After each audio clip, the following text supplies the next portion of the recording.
आज हम दुनिया की सबसे सनसनीखेज और विवादित खबर लेकर आए हैं। अमेरिका के राष्ट्रपति डोनाल्ड ट्रंप ने खुद को वेनेजुएला का एक्टिंग प्रेसिडेंट घोषित कर दिया है। ये कोई मजाक नहीं है और ना ही कोई मीम है।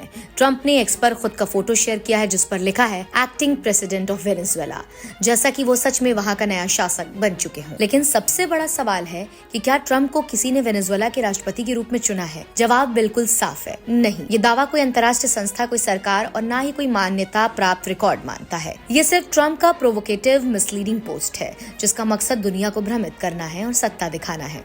अब बात करते हैं उस घटना की जिसने सारे झगड़े की जड़ हिला दी है। जनवरी 2026 की शुरुआत में अमेरिकी सरकार ने वेनेजुएला के वर्तमान राष्ट्रपति निकोलस मदुरो और उनकी पत्नी सिलिया फ्लोरेस को एक बड़े सैन्य अभियान के तहत पकड़ा और उन्हें अमेरिका ले जाया गया। ये कोई छोटी सी घटना नहीं थी। अमेरिकी सेना की डेल्टा फोर्स CIA की मदद और महीनों की खुफिया तैयारियों के बाद वेनेजुएला की राजधानी कराकास में रात के अंधेरे में हमला हुआ। बताया जाता है कि मदुरो और उनकी पत्नी को उनके घर में घसीटकर बाहर निकाला गया और तुरंत विमान में बैठाकर अमेरिका भेज दिया गया। न्यूयॉर्क की अदालत में मदुरो ने खुद कहा कि मैं बेगुनाह हूँ और उन्होंने उन पर लगाए नार्को टेररिज्म और ड्रग ट्रैफिकिंग के आरोप को खारिज किया। उनकी पत्नी ने भी अनुचित हिरासत और आरोपों का विरोध किया। वेनेजुएला में इस हमले के बाद डेल्सी ड्रेगिस को अंतरिम राष्ट्रपति नियुक्त किया गया, लेकिन देश की सरकार और जनता आज मदुरो को अपना नेता मानने का दावा करती है। तो सोचिए, एक देश के राष्ट्रपति को रातों रात अमेरिका की सेना से बाहर निकाल कर न्यूयॉर्क भेज दिया गया और उसे तुरंत बाद ट्रंप खुद को उसी देश का एक्टिंग प्रेसिडेंट बता रहे हैं। यहाँ सिर्फ इंटरनेशनल लॉ का उल्लंघन नहीं है, ये एक बहुरा राष्ट्रवाद का सबसे बड़ा नाटक है जिसने दुनिया भर के नेताओं को हैरान कर दिया।